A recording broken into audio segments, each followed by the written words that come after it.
Welcome to the History of European Theatre podcast. My name is Philip and thanks for joining me on this journey through millennia of theatrical history. Episode 13, Electra, A Touch of Realism. Last time, we travelled to the troubled world of Medea, where Euripides took a violent and dark tale and tried to present it as an argument for the better treatment of women in society. A few years prior to presenting that play, he tackled the story of Electra, which you'll be familiar with from The Libation Bearers, Part 2 of Aeschylus's Oresteia, that I reviewed in episode 6 of the podcast.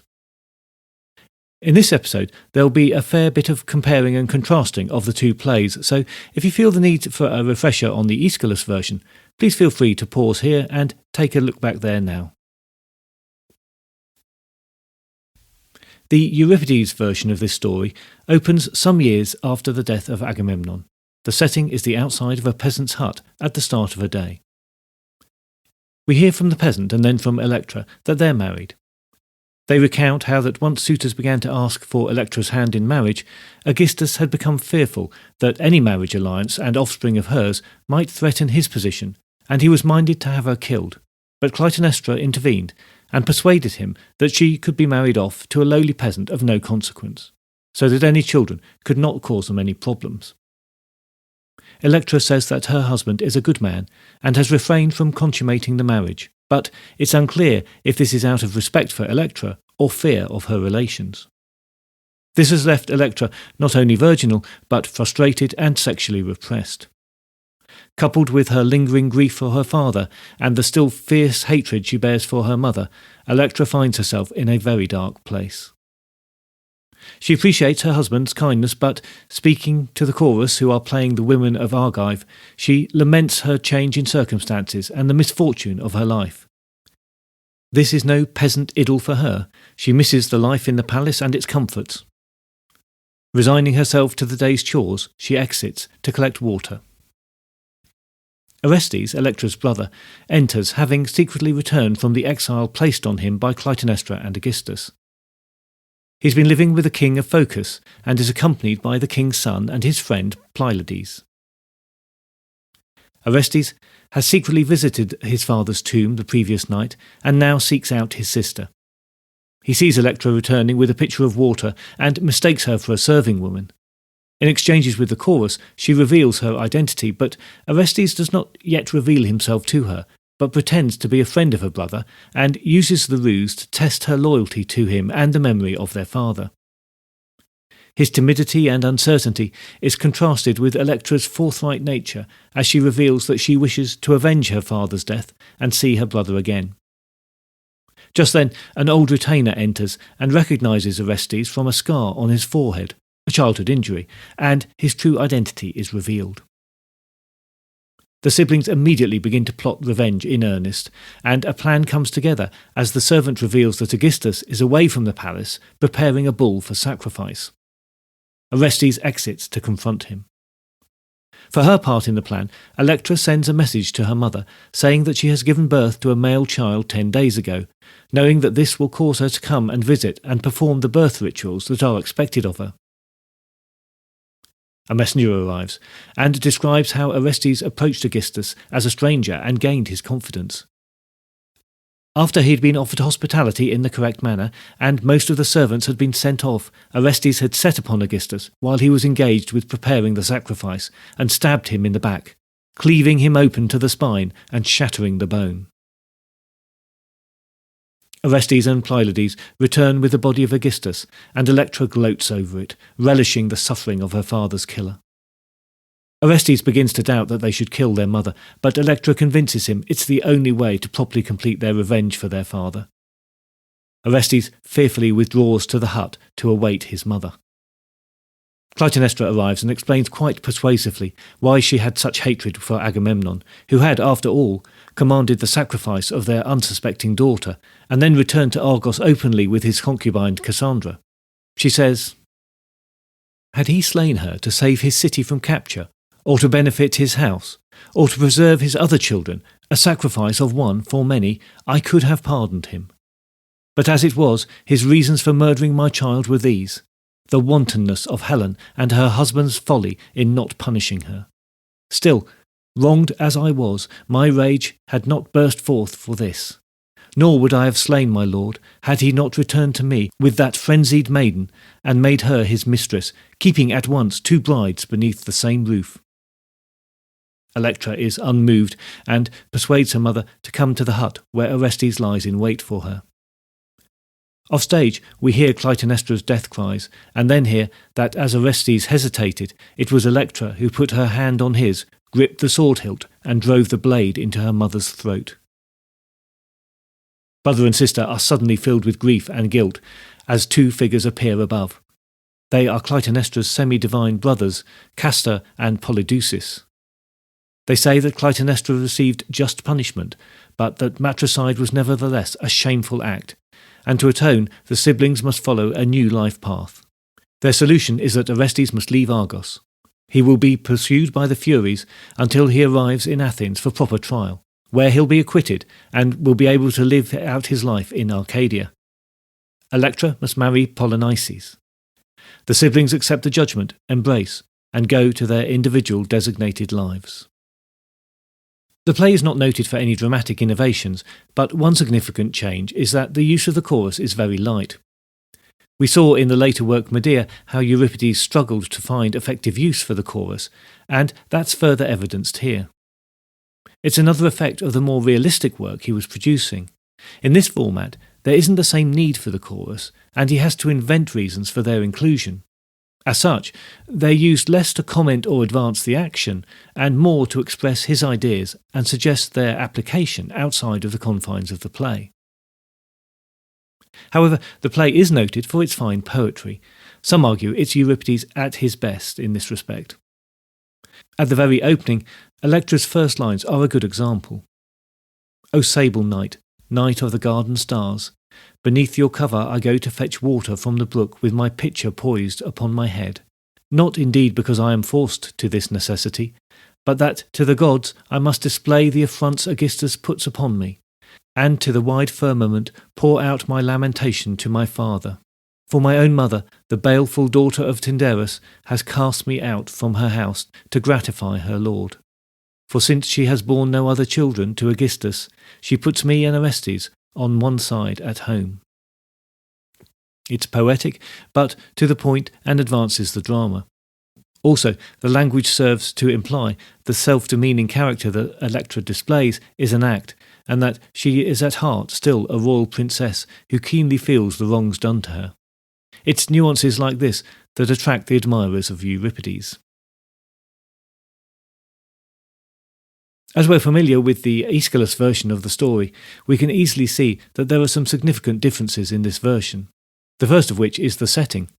Rather than being in the steps of a royal palace, we are outside a peasant's hut.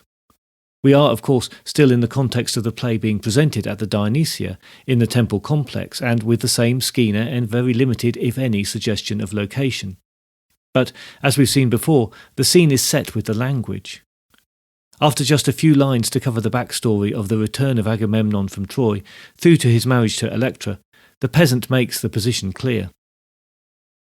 Aegisthus gave Electra to me in marriage, whose ancestors were citizens of Mycenae. It's not that I blame myself for this. My family were noble enough, though certainly impoverished, and so my good birth suffers. By making for her this weak alliance, he thought that he would have little to fear. We are no longer overtly in the realm of kings and gods. Euripides brings the action down to the level of the common man, and makes Electra part of that by this simple opening. The peasant is shown as a noble person, and as things transpire, is the kindest and noblest character in the entire play. It's worth noting here that Electra's name is derived from the Greek for unmarried, and her continued state of maidenhood is a convenient plot device for the resolution of the play. The nobility of the peasant is a fact that is recognised by Orestes slightly later, when he says, I have seen how the son of a noble sire can prove himself a worthless knave, and how virtuous children can spring from evil parents. Likewise, dearth of spirit in a rich man, and a mighty soul in a poor man's frame. But by what standard shall we rightly judge these things? By wealth? No, that's an evil test. By poverty, then? No, poverty only teaches a man to play the villain out of necessity. Should I turn to martial prowess? But who could pronounce who is a valiant man merely by the look of his spear? It is better to leave these matters to themselves without troubling, for here is a man of no account in Argos, with no family reputation to boast, one of the common herd, and yet proved a hero. A truce to your folly, you self-deceivers, swollen with idle fancies. Learn to judge if a man is noble by his words and by his deeds. These are the men who rule both states and families well, while those men devoid of intellect are but figureheads in the marketplace. The strong man does not await the battle shock any more than the weak, for this depends on natural courage. This passage also illustrates, as we saw in Medea, how Euripides was perfectly capable of wandering into the didactic, given the opportunity to express his beliefs. He's fighting the corner for the common man here, showing his radical mindset and populist attitude. Praising a peasant so fulsomely, and comparing his lowly state favourably to those of more elevated families, was not without risk. The front rows of the theatron would have been lined with the city VIPs, who no doubt saw the finger being pointed at them, and maybe felt their conscience pricked. Euripides does, after all, suggest that some of them are devoid of intellect. Orestes is presented as a much more timid character than in the Aeschylus version. He only visits the tomb at night and is cautious in presenting himself to his sister. It's a more realistic and credible version of the character, and again shows Euripides wanting to take the audience away from the, as he would see it, overblown and pompous and unrealistic setting of the previous versions. One of the most obvious points of comparison with the other versions is the recognition scene between brother and sister, and here Euripides cannot resist mocking the Aeschylus version in particular.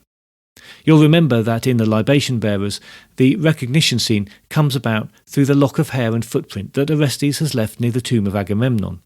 In this version, Electra explicitly ridicules any use of such items for recognition. Of the lock of hair found at the tomb, she says, "How should our hair correspond?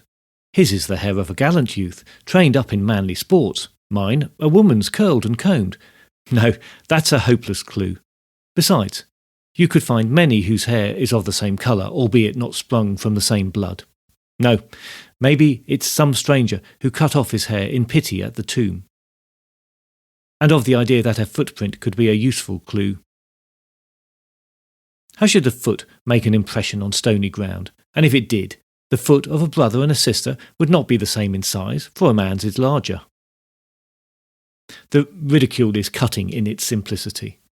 When the recognition of Orestes does come, by the scar on his brow, it's not only realistically possible, as the scar came from a childhood injury, we're told, when Orestes chased a fawn, but it's also a mock-heroic parody of the return of Odysseus to Argos when he's recognised by his childhood nurse because of a scar on his thigh.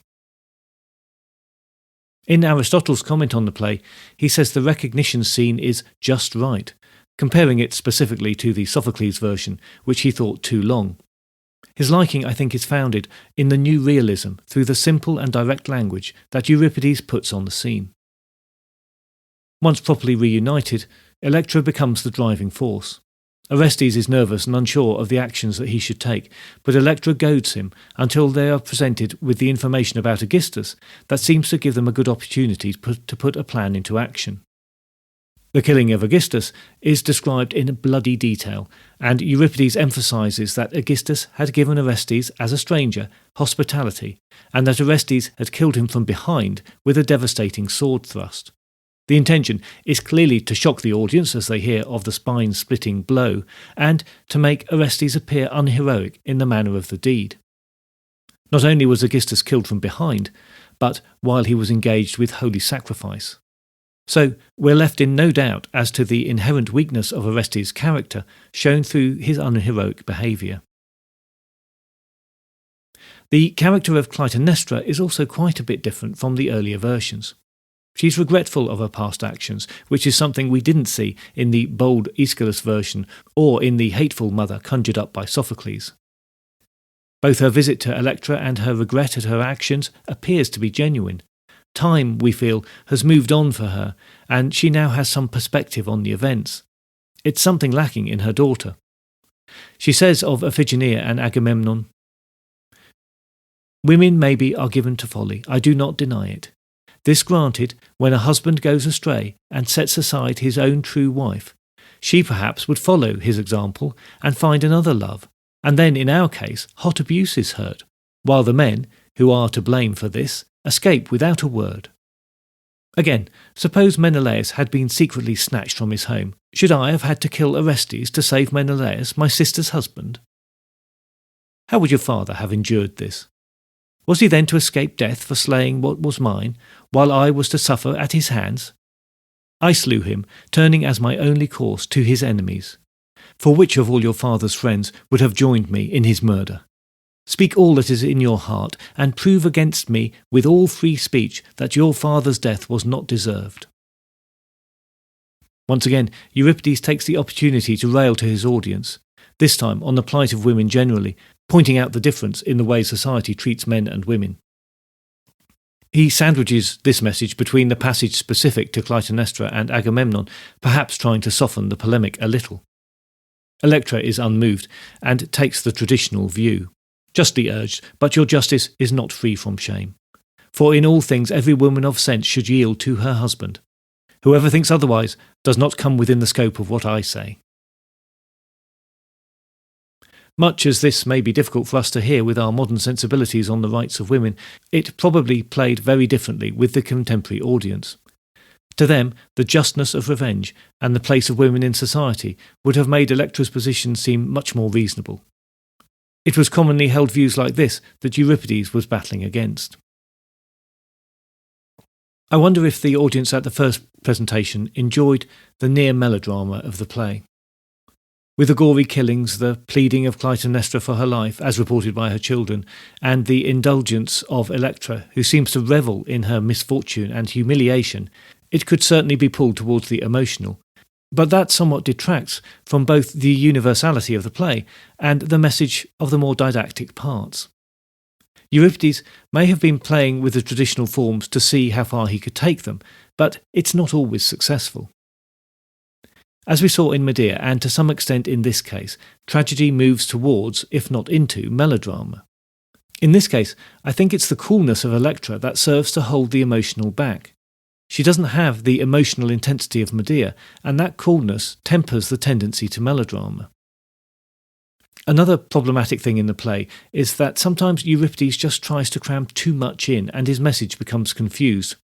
Whether that was intentional or not, and you'll remember that we think his ambiguities were to a large degree intentional, it's a difficulty in production.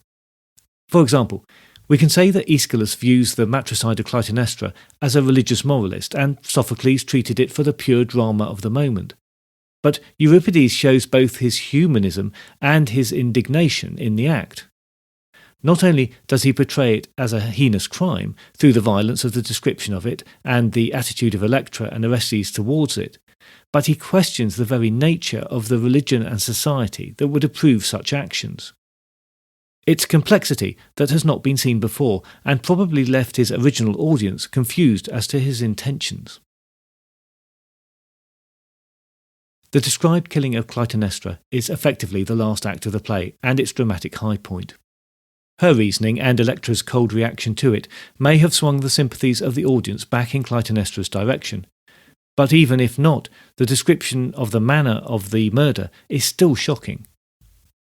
Some scholars would prefer to see the play end here, with the revenge drama completed and Orestes suffering a fit of revulsion at the murder. But instead, we have a long tale with a much criticised ending, where all is neatly resolved by the appearance of the gods, who dish out their instructions on the fate of the siblings. Their ruling, and it's difficult to refer to such leniency as a punishment, seems to bear no relation to their actions.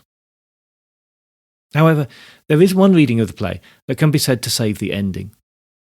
The two demigods criticise Apollo quite openly. They point out that subtly he has had a driving hand throughout the play. Early on, Orestes says that he recently arrived from Delphi, making the implicit connection that he'd been to see the oracle of Apollo there, and we can infer that Apollo has said that the time is right and he's sent him on the mission of revenge. But in the end, Euripides has the demigods say to Orestes, "The oracle gave you no great proof of his wisdom. You must have this matter tried in Athens, and if equal votes are given, they shall save you from death in that decision, for Apollo will take the blame upon himself, since it was his oracle that advised your mother's murder. And this shall be the law for all posterity. In every trial the accused shall win his case if the votes are equal. Then shall these dread goddesses, stricken with grief at this, vanish into a cleft of the earth close to the hill, revered by man, henceforward a place for holy oracles. So we have explicit criticism of the gods by Euripides, who has shown that Apollo has driven the characters to their actions and maintained the old solutions of revenge and murder, whereas Athens offers a better way of justice based on human judgment. With this reading, the end is not so benign as it might first seem, and the polemic is fierce once the subtleties of the language are unpicked. This probably was the one time that Euripides could get away with such sentiments. At the time the play was first presented, Delphi had just aligned itself to Sparta, so feelings about Apollo and his oracle were running high in the city, and Euripides, it seems, was not shy in making good use of that for his own ends. Throughout the play, Electra remains central, but fails to attract much sympathy. It seems to me that this is where realism becomes a double-edged sword for the dramatist. Electra is a realistic portrait of a woman driven in her obsession of revenge, and we can appreciate that that revenge was forged from rejection, loneliness, childlessness, and the cruelty of her own mother.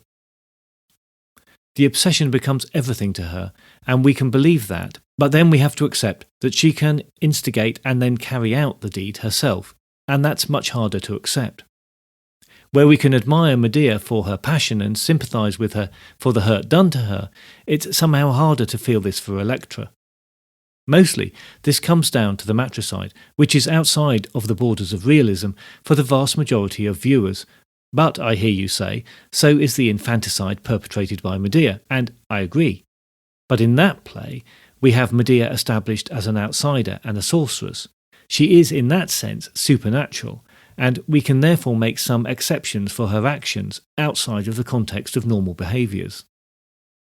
Electra does not have that way out because she is that bit more realistic, which is an achievement for Euripides, but also gives him the problem of lack of empathy with his lead character. This isn't such an issue if we see the play as more polemic than family drama, and then I think we also have to think about the audience expectation. Were the Greek audience looking to be empathetic with the characters in a play in the same way that we do? They were used to the retelling of myths that sought to detach the characters from the audience by setting and language, and by so doing provide heightened dramatic moments, where the supernatural and incredible events were not a significant problem. I think, even at this very early stage, we can see the tug within theatre between the desire to entertain and the desire to teach, between prompting an emotional response and provoking thought. And that's gone on ever since. This is not to say that Euripides was not looking for a cathartic response. I think he absolutely was, but he wanted that response to result in deeper thought and action for social change. Unfortunately for him, where we have records of the riots at performances of his plays, it seems that they were against his message rather than for it. It's with Electra and Orestes that we really begin to see character matters. In the realm of realism, if your protagonists cannot garner the sympathies of the audience, then it's an uphill struggle for an audience to really like them and therefore fully invest in the play and its meaning and message. This, I think, is the heart of the problem with this play.